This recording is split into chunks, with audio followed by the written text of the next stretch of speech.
Chapter 20. The End of the Middle Ages. The Miss Allens did go to Greece, but they went by themselves.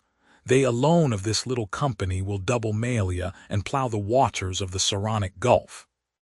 They alone will visit Athens and Delphi, and either shrine of intellectual song, that upon the Acropolis, encircled by blue seas, that under Parnassus, where the eagles build and the bronze charioteer drives undismayed towards infinity. Trembling, anxious, cumbered with much digestive bread, they did proceed to Constantinople, they did go round the world. The rest of us must be contented with a fair but a less arduous goal. Italium petimus. We returned to the pension Bertolini. George said it was his old room. "No, it isn't," said Lucy, "because it is the room I had, and I had your father's room. I forget why. Charlotte made me, for some reason." He knelt on the tiled floor and laid his face in her lap. "George, you baby, get up." "Why shouldn't I be a baby?" murmured George. Unable to answer this question, she put down his sock, which she was trying to mend, and gazed out through the window. It was evening and again the spring. "Oh, bother Charlotte," she said thoughtfully. "What can such people be made of?" "Same stuff as parsons are made of." "Nonsense." "Quite right, it is nonsense. Now you get up off the cold floor, or you'll be starting rheumatism next, and you stop laughing and being so silly." "Why shouldn't I laugh?" he asked, pinning her with his elbows and advancing his face to hers. "What's there to cry at? Kiss me here." He indicated the spot where a kiss would be welcome. He was a boy after all. When it came to the point, it was she who remembered the past, she into whose soul the iron had entered, she who knew whose room this had been last year. It endeared him to her strangely that he should be sometimes wrong. "Any letters?" he asked. "Just a line from Freddie." "Now kiss me here, then here." Then, threatened again with rheumatism, he strolled to the window, opened it, as the English will, and leant out. There was the parapet, there the river, there to the left the beginnings of the hills. The cab driver, who at once saluted him with the hiss of a serpent, might be that very Phaethon who had set this happiness in motion 12 months ago. A passion of gratitude, all feelings grow to passions in the South, came over the husband, and he blessed the people and the things who had taken so much trouble about a young fool. He had helped himself, it is true, but how stupidly. All the fighting that mattered had been done by others, by Italy, by his father, by his wife. "Lucy, you come and look at the cypresses, and the church, whatever its name is, still shows. San Miniato. I'll just finish your sock." "Signorino, domani fermo uno giro," called the cabman, with engaging certainty.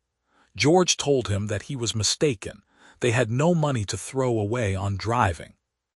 And the people who had not meant to help, the Miss Lavishes, the Cecils, the Miss Bartletts, ever prone to magnify fate, George counted up the forces that had swept him into this contentment.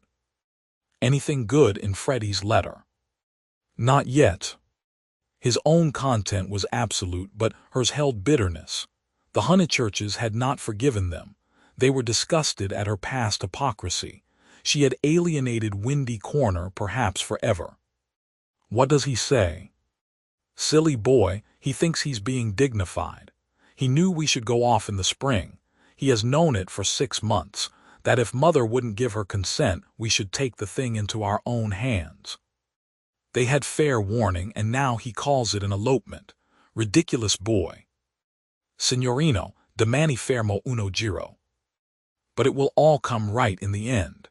He has to build us both up from the beginning again. I wish, though, that Cecil had not turned so cynical about women. He has, for the second time, quite altered. Why will men have theories about women? I haven't any about men. I wish, too, that Mr. Beebe. You may well wish that. He will never forgive us. I mean, he will never be interested in us again.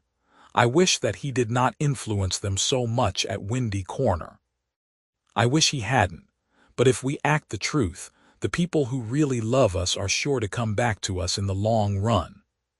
Perhaps, Then he said more gently, "Well, I acted the truth, the only thing I did do, and you came back to me. So possibly you know." He turned back into the room. "Nonsense with that sock." He carried her to the window so that she, too, saw all the view. They sank upon their knees, invisible from the road, they hoped, and began to whisper one another's names.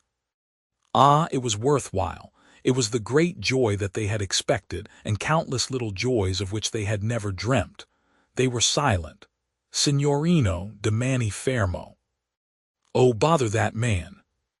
But Lucy remembered the vendor of photographs and said, "No, don't be rude to him." Then with a catching of her breath, she murmured, "Mr. Eager and Charlotte, dreadful frozen Charlotte. How cruel she would be to a man like that. Look at the lights going over the bridge. But this room reminds me of Charlotte. How horrible to grow old in Charlotte's way. To think that evening at the rectory that she shouldn't have heard your father was in the house, for she would have stopped me going in, and he was the only person alive who could have made me see sense. You couldn't have made me. When I am very happy," she kissed him, "I remember on how little it all hangs. If Charlotte had only known, she would have stopped me going in, and I should have gone to silly Greece and become different forever." "But she did know," said George. "She did see my father, surely. He said so." "Oh, no, she didn't see him. She was upstairs with old Mrs. Beebe, don't you remember, and then went straight to the church. She said so." George was obstinate again. "My father," said he, "saw her, and I prefer his word. He was dozing by the study fire, and he opened his eyes, and there was Miss Bartlett. A few minutes before you came in. She was turning to go as he woke up. He didn't speak to her." Then they spoke of other things. The desultory talk of those who have been fighting to reach one another, and whose reward is to rest quietly in each other's arms. It was long ere they returned to Miss Bartlett, but when they did her behavior seemed more interesting. George, who disliked any darkness, said, "It's clear that she knew. Then why did she risk the meeting? She knew he was there, and yet she went to church." They tried to piece the thing together. As they talked, an incredible solution came into Lucy's mind. She rejected it and said, "How like Charlotte to undo her work by a feeble muddle at the last moment." But something in the dying evening, in the roar of the river, in their very embrace, warned them that her words fell short of life, and George whispered, "Or did she mean it?" "Mean what?" "Signorino, de Manny fermo uno giro." Lucy bent forward and said with gentleness, "Lascia prego lascia, siamo sposati." "Scusi tanto, signora," he replied in tones as gentle, and whipped up his horse. "Buonasera e grazie." "Niente." The cabman drove away singing, "Mean what, George?" He whispered, Is this possible? I'll put a marvel to you, that your cousin has always hoped. That from the very first moment we met, she hoped, far down in her mind, that we should be like this, of course, very far down. That she fought us on the surface, and yet she hoped. I can't explain her any other way. Can you? Look how she kept me alive in you all the summer, how she gave you no peace, how month after month she became more eccentric and unreliable. The sight of us haunted her, or she couldn't have described us as she did to her friend.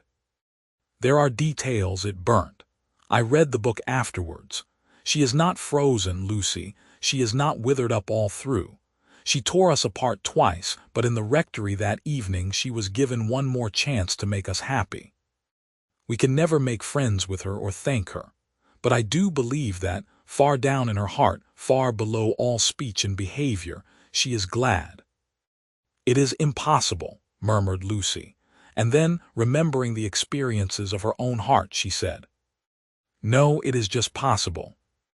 Youth enwrapped them, the song of faith and announced passion requited, love attained, but they were conscious of a love more mysterious than this. The song died away. They heard the river, bearing down the snows of winter into the Mediterranean.